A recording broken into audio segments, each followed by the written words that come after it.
Terus, ini masih banyak kalau menjelajahi filosof-filosof. Ternyata tidak sesederhana kelihatannya, meskipun isinya ya cengenges-cengenges.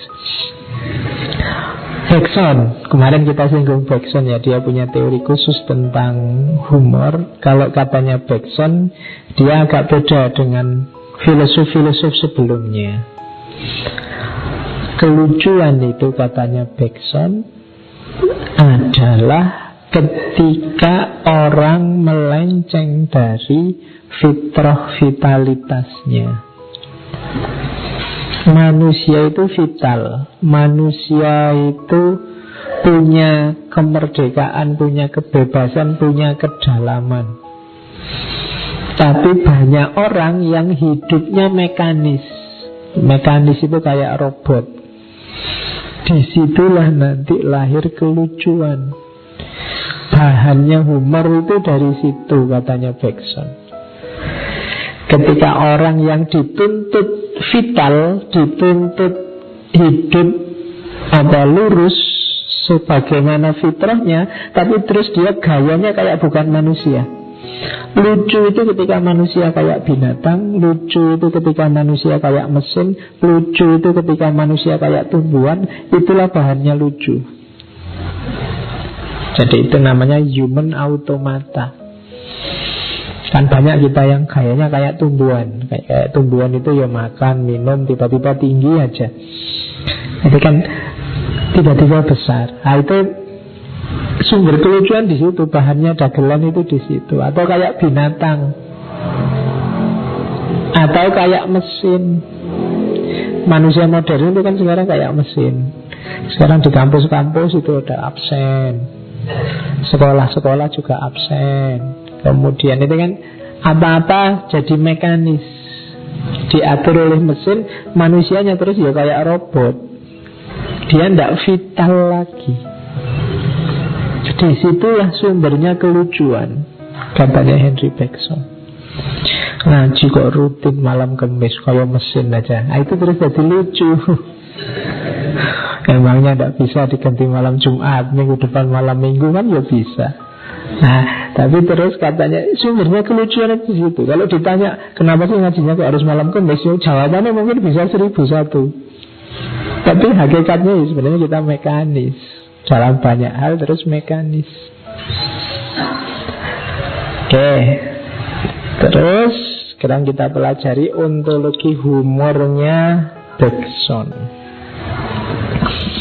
Katanya Bergson, yang pertama itu saya bilang di awal tadi, hanya manusia yang lucu. Makhluk yang bukan manusia tidak ada yang lucu.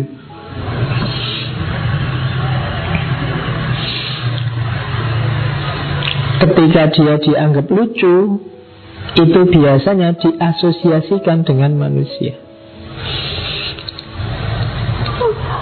Binatang, monyet misalnya, kita anggap monyet itu lucu karena kita asosiasikan dengan manusia. Monyet naik sepeda terus kita anggap lucu. Kenapa? Kaya menungso. Jadi mungkin yang lucu itu bukan monyetnya tapi manusianya. Ya kita asosiasikan binatang itu dengan manusia. Pakai payung gitu kan. Lu binatang kok pakai payung ya, kayak manusia aja kan gitu. Padahal manusia kalau maki-maki kan pakai kayak monyet aja kan. Harusnya kebalik, kayak manusia aja. Karena yang kita asosiasikan itu justru bukan kok lucunya monyet, tapi monyet kita bandingkan dengan manusia, makanya terus jadi lucu. Anjing ini ya setia sekali. Itu kan kita bandingkan dengan manusia. Apa-apa kita bandingkan dengan manusia. Katanya Bergson, hakikatnya kelucuan itu ada dalam diri manusia, bukan dalam diri yang di luar manusia. Jadi manusia, itu kan kalimatnya Bergson itu, what is properly human is comic. Jadi apa yang secara asli, secara sejati karakternya manusia itu ya yang kelucuan. Jadi manusia itu satu-satunya yang bisa tertawa, juga bisa ditertawakan, dan bisa menertawakan dirinya sendiri.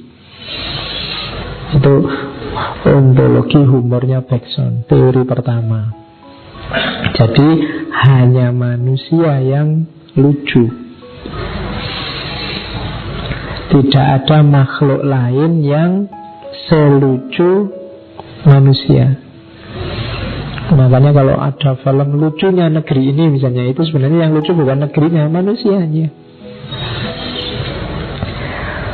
Lumba-lumba kok lucu sekali ya, bisa ngitung. Itu yang lucu manusianya. Lumba-lumba kan cuma nepuk-nepukkan ekornya. Kita yang membandingkan dengan manusia.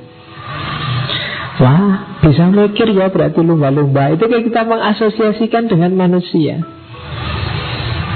Jadi yang lucu, punya fitrah kelucuan itu manusia. Justru jadi terbalik kalau manusia tidak vital lagi. Tidak vital itu berarti apa?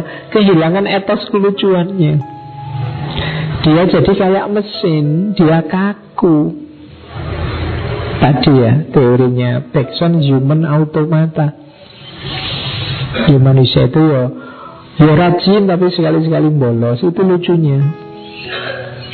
Ya tekun tapi kadang-kadang juga kelihatan males. Itu lucunya manusia gitu. Ada vitalitasnya, tidak kayak mesin. Dan itu karakter manusiawi, bukan lagi karakter mesin. Ketika manusia jadi mesin, di situ dia jadi lucu.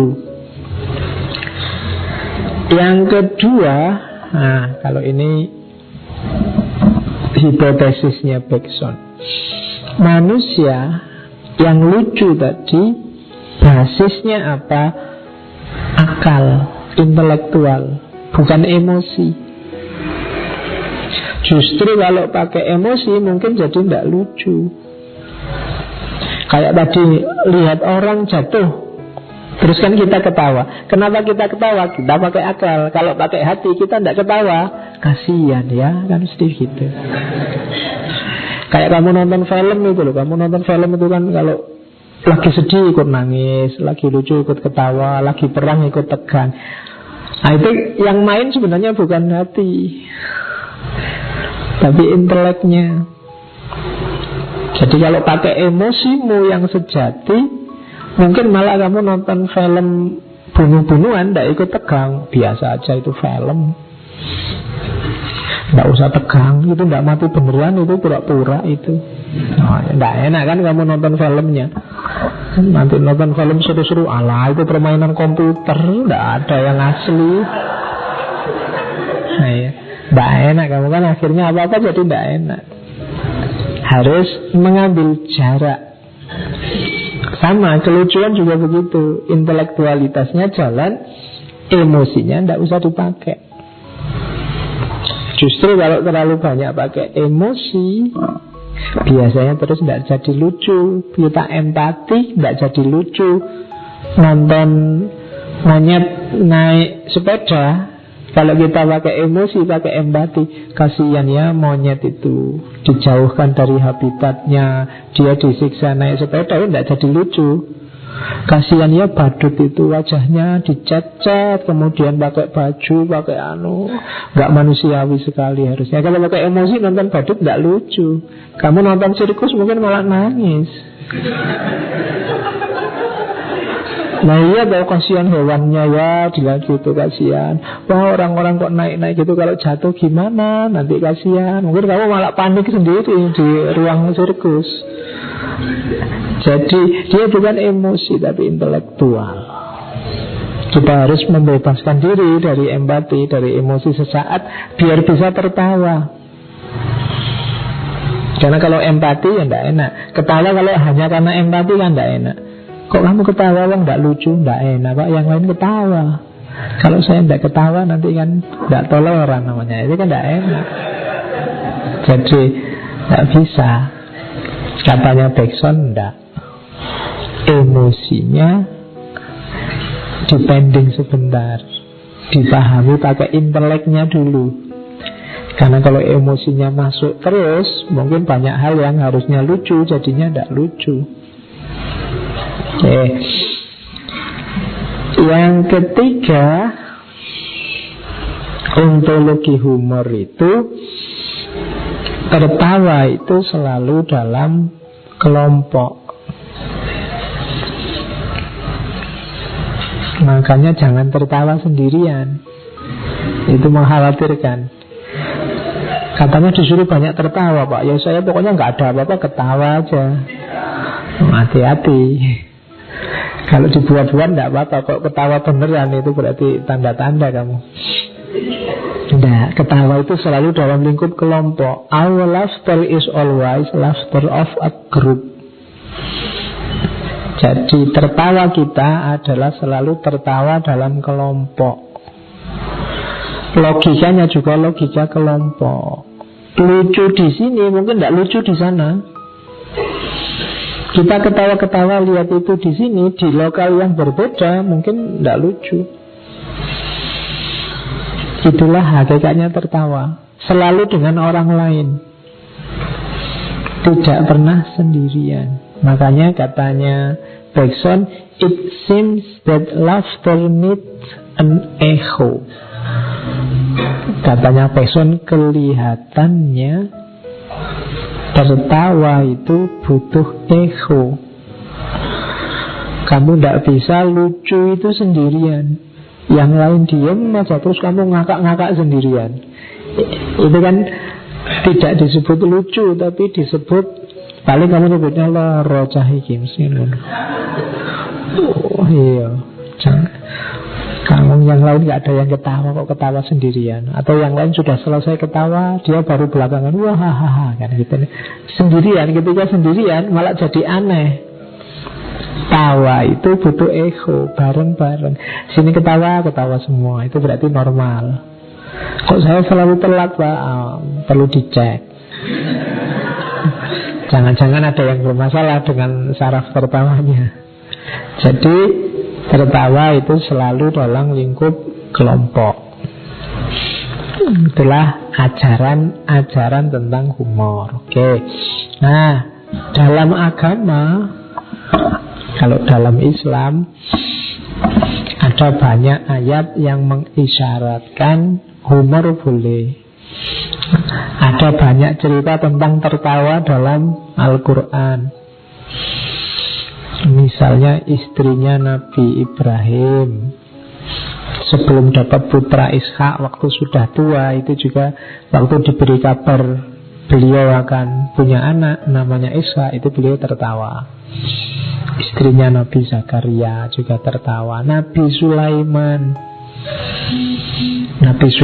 itu waktu lihat semut, karena Nabi Sulaiman itu bisa mendengarkan bahasanya binatang. Suatu ketika sama pasukannya mau lewat, ada semut dan pasukannya juga. Terus semut ini teriak-teriak sama anak buahnya, ayo minggir, kalau enggak kita digilas oleh pasukannya Nabi Sulaiman. Dan saat itu Nabi Sulaiman tertawa. Itu kan Nabi juga bisa tertawa ternyata. Itu cerita-cerita. Kalau dalam Islam tertawa itu boleh, dianjurkan agar tidak keras hatinya. Cuma hati-hati, overdosis tertawa juga mengeraskan hati. Jadi harus pas ya dosisnya. Kurang tertawa membuat hatimu kaku, hatimu beku. Tapi terlalu banyak ketawa juga membuat hatimu keras. Keras itu jadi tidak peka. Tadi loh, ada bahaya sedikit ketika kita ngomong bahwa emosi dipending dulu pakai intelektual. Itu kalau dosisnya salah, kita jadi tidak manusiawi, tidak peka dengan yang lain. Apa-apa dianggap guyon. Nanti ada bencana, mbok anggap guyon, dianggap kayak tempat rekreasi, terus kamu nonton. Wih, lucunya orang itu hanyut. Wah, lucunya orang itu, nanti bisa jadi begitu. Hatimu jadi keras. Maka ambil sekadarnya saja. Tertawa ya, tapi secukupnya. Jadi rumus pertama itu secukupnya. Rumus kedua, kalau dalam agama, Jangan melakukan hal yang salah, maksiat atau dosa hanya untuk membuat orang tertawa. Misalnya bohong. Jadi kan banyak orang itu yang membuat-buat bohong hanya untuk membuat orang lain ketawa. Sebenarnya aku tadi tidak kepleset, tapi cerita tadi lo lucu sekali aku kepleset. Itu ngarang. Ini jangan. Ngapain sih nyari bahan yang lain kan sebanyak. Kamu cerita dirimu apa adanya aja sudah lucu, ngapain bikin-bikin. Jadi Nabi wanti-wanti bener ini. Namanya kontraproduktif dong. Karena ketawa itu tadi kan katarsis, pembersihan jiwa kita dari kesumpekan. Tapi kalau dilakukan dengan jalan yang salah, yang terjadi kebalikannya, hanya akan nambah masalah baru. Apalagi dengan bikin fitnah-fitnah. Ini cuma dagelan Bapak, tapi dagelan fitnah, bentuknya hoax. Disebut nama jelas, disebut aktivitas jelas, mungkin tentang orang tertentu, lembaga tertentu, hanya untuk lucu-lucuan. Atau berita tentang tokoh tertentu, orang tertentu, institusi tertentu, kamu framing, kamu crop, kamu pilih bagian lucunya saja, yang sekiranya orang kalau lihat itu ketawa, terus kamu dapat like banyak. Nah itu jangan. Wanti-wantinya Nabi, jangan bohong hanya untuk menghasilkan kelucuan. Makanya ada kalimat dari kitab Adabud Dunya Waddin itu yang saya ambil. Afti toba akal makduda bil jiddi rohatan yujammu wa alilhu bisyai'in minal mazhi. Berikan istirahat pada tabiat kerasmu yang serius dan hiasilah dengan sedikit canda. Candanya sedikit, jangan banyak-banyak. Afdi tab'aka itu jadi faidahkanlah itu. Fungsikanlah tabiatmu yang keras, sungguh-sungguh bil jiddi rohatan. Berikan sedikit istirahat. Kita 24 jam, mungkin yang 10 jam ini keras. Kasih istirahat sebentar. Dengan apa? Dengan sendaguro. Walakin iwa a'taitahul mazha falyakun bimikdari matu tito'am minal milhi. Tetapi jika engkau memberikannya sendagurau, candaan, falyakun bimikdari matu tito'am minal milhi. Jadikanlah, berikanlah sekedar engkau memberikan garam. Milah itu garam. Memberikan garam pada makanan. Kalau makanan terlalu banyak garamnya, tidak akan bisa dimakan. Kurang garam juga tidak enak. Jadi gurauan itu katanya, kalau di Adabud Dunya Waddin itu, gurauan itu kayak garam pada makanan. Berikan secukupnya saja. Kalau terlalu banyak garam, makanannya terbuang, gak dimakan. Misalnya ngaji ini dari awal sampai akhir tadi isinya stand up comedy, guyon terus. Kamu pulang, ya kamu dapatnya cuma ketawa di sini, tapi pulang gak dapat apa-apa. Itu kayak makanan yang terbuang. Kenapa? Terlalu banyak garam. Di forum ini kamu ceria, tertawa, tapi pulang gak dapat apa-apa. Kenapa? Terlalu banyak garamnya. Sama kayak makanan. Makanannya bagus, tapi karena terlalu banyak garam, rasanya tertutupi oleh garam. Jadi bergurau oke, humor oke, tapi jangan overdosis. Pas dosisnya. Ada hadis riwayat Abu Dawud itu yang saya bawa. Saya lupa dulu ini pernah juga saya sampaikan, entah sesi apa. Dari Abu Umamah, Rasulullah bersabda, ana zaimu bibaitin, ana zaimun bibaitin fi robatil jannah. Aku menjamin sebuah istana di pinggiran surga, liman tarokal miro'a wa inkana muhikon. Ini yang pertama ya.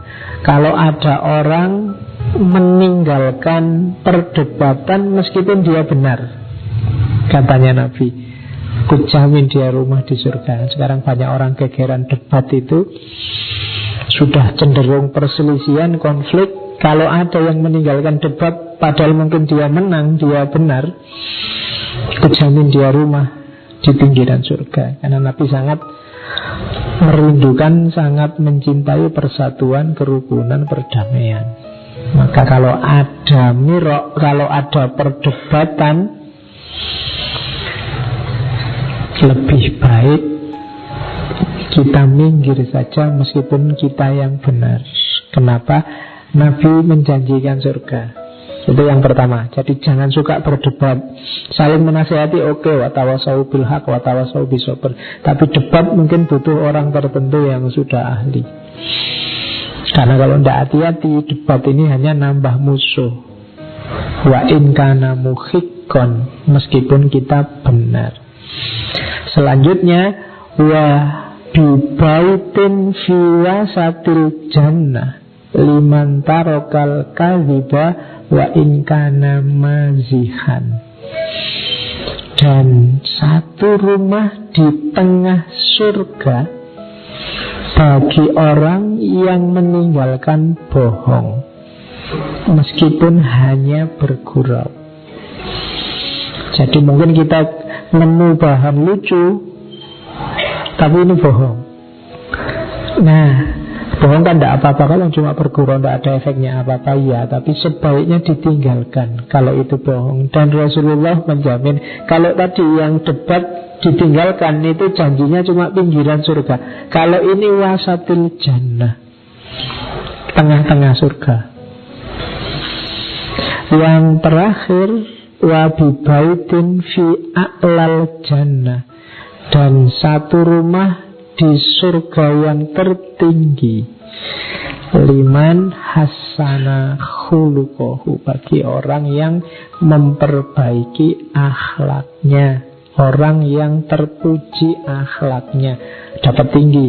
Jadi kalau kita tidak suka berdebat, perselisihan, tidak mau bohong hanya demi lucu-lucuan, dan memperbaiki akhlak, kita dapat semuanya. Punya rumah banyak, kamu bisa jadi developer nanti di surga. Punya rumah di pinggiran surga, di tengah surga, surga tingkat tinggi, itu banyak, kamu nanti bisa punya banyak rumah di surga. Nah ya, ini pasti ada rahasianya yang tidak harus kamu bayangkan. Rumahnya tipe berapa Pak, luasnya berapa. Wong ini untuk menarikmu biar tertarik, untuk menuju kebaikannya. Hasilnya apa, wallahu a'lam. Yang penting 3 itu kalau kamu lakukan adalah aktivitas yang sangat terpuji. Oke, terakhir saya bawa Khalil Gibran. Ada satu puisi bagus dari Gibran, keep me away from the wisdom which does not cry, the philosophy which does not laugh, and the greatness which does not bow before children.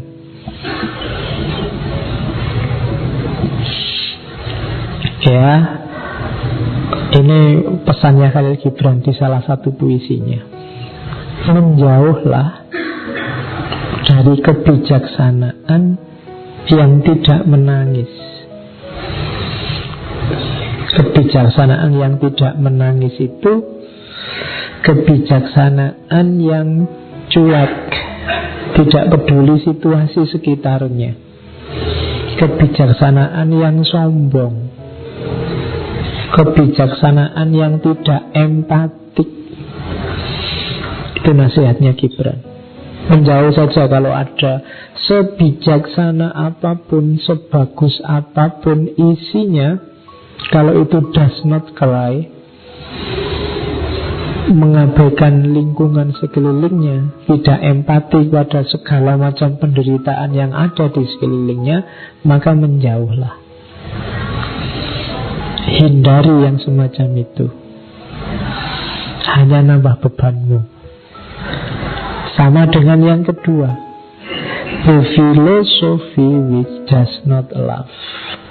Filsafat yang tidak bisa tertawa. Filsafat yang tidak membuatmu longgar. Filsafat yang hanya membuatmu sumpek. Itu yang kedua. Philosophy which does not laugh. Jadi cari filsafat yang membuatmu tertawa. Bukan berarti filsafat yang lucu-lucu. Kalau kayak gitu ya tidak usah nyari filsafat. Kamu nyari bukunya Nasruddin Abu Nawas nanti ada. Jadi filosofi yang membuatmu longgar menatap hidup, bisa tertawa, bisa tersenyum. Belajar filsafat itu kan sebagai problem solver, nyari jalan keluar, bukan troublemaker, nambah masalah baru. Pak, hidup saya kemarin tentrem-tentrem aja, setelah belajar filsafat tambah ruwet sekarang, Pak.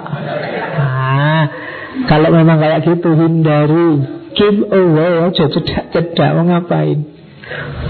Jadi cari filsafat yang melonggarkan jalanmu.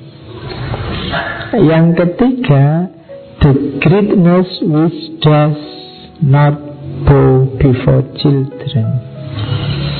Greatness itu kebesaran, kejayaan, keagungan. Keagungan jenis apapun yang angkuh, sombong. Orang sukses seperti apapun, orang pintar seperti apapun, orang jaya seperti apapun, apakah itu orang, apakah lembaga, silahkan. Kalau dia does not bow before children, bow itu menunduk di depan anak-anak. Itu bahasa isyaratnya Gibran. Jadi kalau dia tidak tunduk di depan anak-anak, itu sindiran bagi dia, sombong, dia angkuh, dia merasa besar. Ada beda antara besar dan merasa besar, agung dan merasa agung, jaya dan merasa jaya. Kalau dia sombong, kalau dia merasa jaya, merasa besar, yang tidak layak menunduk di depan siapapun, hindari siapapun dia. Karena begitu orang itu sombong, semua kualifikasi akhlak yang baik selain itu akan runtuh. Jadi makanya sering kita bahas di ngaji ini, penyakit paling akut yang membahayakan egonya manusia, termasuk di hadapan Allah, itu sombong. Kalau dalam teologi, sombong itu syirik kecil. Jadi menduakan Allah dengan dirimu sendiri, itu sombong. Oke, jadi 3 hal ini hindarilah. Wisdom which does not cry, philosophy which does not laugh, dan greatness which does not bow before children. Jadi ternyata filsafat itu gandengannya tertawa. Belajar filsafat berarti kita belajar tertawa gembira, menertawai hidup dan menertawai diri kita sendiri. Disitulah nanti bermain fungsi introspeksinya, termasuk fungsi katarsisnya. Oke, malam ini saya kira itu tentang humor. Contoh humornya kamu cari sendiri di WA di internet banyak. Kita lanjutkan minggu depan. Kalau malam ini humoridens, minggu depan homoludens. Kalau ini manusia sebagai makhluk yang tertawa, minggu depan manusia sebagai makhluk yang bermain. Ya, Setelah tertawa, bermain, nanti kita akhiri dengan pernikahan. Manusia yang